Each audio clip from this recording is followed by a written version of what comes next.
Today, from Los Angeles, California, it's the LA Auto Show. We'll see the big splash made by the Detroit Three, GM, Ford, and Chrysler. Then we'll visit a California design studio and see what they presented at the show. Plus new Jags, Land Rovers, Hyundais, and the green car of the year. LA Auto Show on Car Business.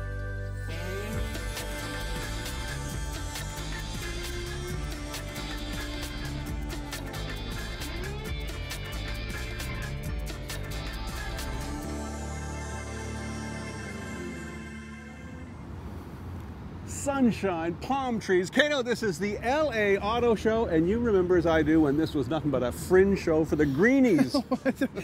We'd arrive here and there'd be a little Greenpeace protest right out here, and then you go inside and there's an electric car and a couple of hybrids, and you'd slap on your Birkenstocks with the white socks, and away you go. You have a nice walk. The Asians are here now, the major manufacturers, the domestics are here. Detroit's figured this out. It's a major auto show. Yeah.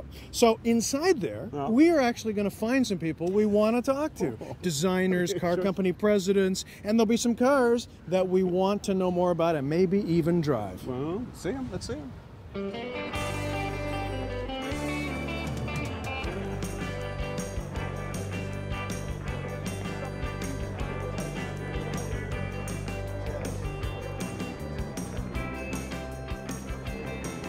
It looks to me as though Cadillac is the story at General Motors this year. Look, the company's profitable. It's got money in the bank. Right. What do you do then? You start growing. You start expanding. New products. That's right. So you're going up XTS. Okay. Now that is going to be the flagship Caddy. They're going to sell it all over the world and build it in Oshawa. Right. And the guy who's going to lead that charge is Mark Reuss. He's the head of GM for all of North America and a real product guy. Let's get him. Mark, look at the crowd around Cadillac. Is this the time that Cadillac's coming back? That's kind of a you're dripping with heavy sarcasm, okay, and I love that. But you're absolutely right. This is I'll never declare that. I will only talk about the product that we're doing here today and what that's going to be, and then we'll follow it up with another great product, and then we'll build the foundation back. So you'll never hear that we're done with quality. You'll never hear that we're done with customer satisfaction, and you certainly won't ever say that we're done with Cadillac. We're not. We'll never are. It's too competitive. What's this one going to do for you? I think it's going to, based on just me, there's so many people that say to me, when's the car coming? When is the next car that's a little bigger than the CTS coming? And this is the car. And so I know there's a lot of pent-up demand. There's a livery guy that just walked by me and said, God, we're waiting for this. Everybody else has left the market. So, there's that piece of it too. There's the retail and the livery piece of it, which is pretty exciting for us. But I think at the end of the day, this is a solution for this size of car that's not out there and hasn't been done before. And the reason why I say that is the trunk size, the rear package.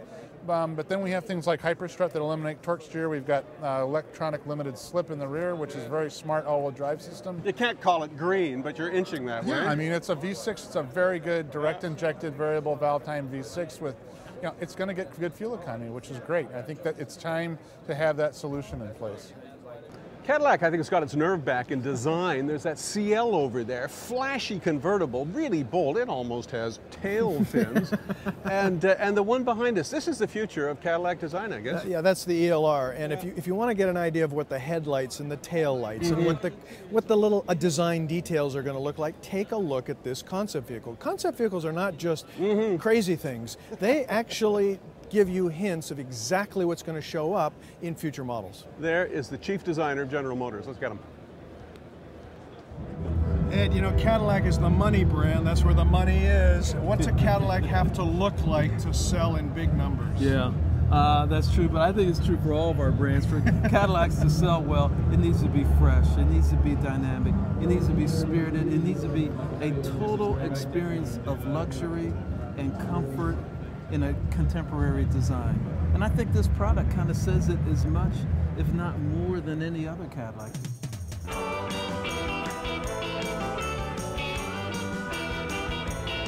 Chevrolet Sonic, Kato, built in Korea. And what does that tell you about Chevrolet today?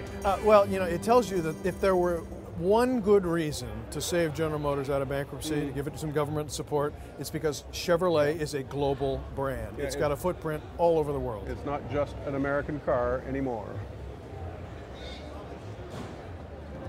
Give me the global picture on Chevrolet. I mean, this is supposed to be your bread and butter brand all over the world. Is it going to make it?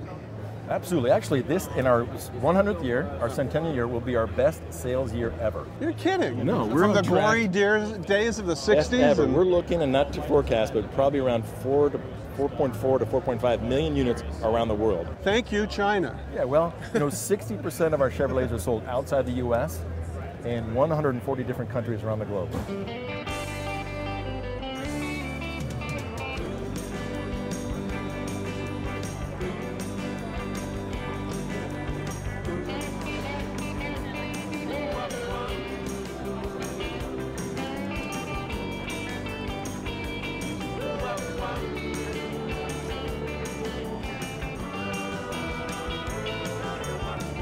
Okay, now the news at Ford in LA, and I guess news for Canada, is the new Ford Escape. Oh, Escape is critically important, right? It's a top 10 bestseller, Yeah, but it's an ugly box. Well, but it's cheap. But not the new one. The new one is that swoopy design language. It's going to have EcoBoost engines, fuel economy, and it rides on a Ford Focus platform. So it should drive as good as anything in the class, and hopefully better for them. Let's find out. Nick, not only the new Ford Escape, the new global Ford Escape, this is about economies of scale. Well, this is the new, like you said, global vehicle from Ford. It's actually the 10th vehicle that is built off our C platform. My point. And this is when you see the new Escape that's been doing so well in North America, and especially in Canada, and the European Kuga come together onto this beautiful next vehicle that's the small SUV from Ford globally. Well, Kato, there's nothing very arresting about Dodge or Chrysler here in LA. They don't even have a press conference to announce anything. Look around here. At least the lights are on. I mean, we were here a couple of years ago, and it was pitch black, and they didn't even have carpeting down yet. Well, okay, but they're making money now. But why no announcements for LA? Because the announcements are coming to Detroit. They're going to save the sirens and the horns and the bright lights for the hometown auto show, where a whole bunch of new things are going to get announced. I hope so. Reed, you don't have any big news down here in LA, but you're still selling like crazy. How are you doing it? Well, we revealed the Fiat Abarth today. It's the closest thing to a supercharged go-kart, and then the Charger Super B, and then the Challenger Yellow Jacket. Not everybody can wear yellow, but the Challenger can wear yellow. But you're right. Fortunately, we've gained more market share in Canada than any other manufacturer, and here in the U.S. as well. We've gained more market share. So how are you doing it? Deals, deals, deals? No, not deals, deals, deals. If you look at it, we're now the #1 ranked brand for quality by Consumer Reports with the Jeep brand. Come a long way. So our quality is absolutely bulletproof, and as you guys know, 16 all new or significantly refreshed products are really resonating well in the marketplace. Well, with that, Reed, I can just sense complacency setting in. You know? You can never forget where you came from, and there's an old saying, what doesn't kill you makes you stronger. And although I'm not feeling like Charles Atlas, we're feeling a lot stronger today than we were 2 years ago. After the break, we're going inside a California design studio.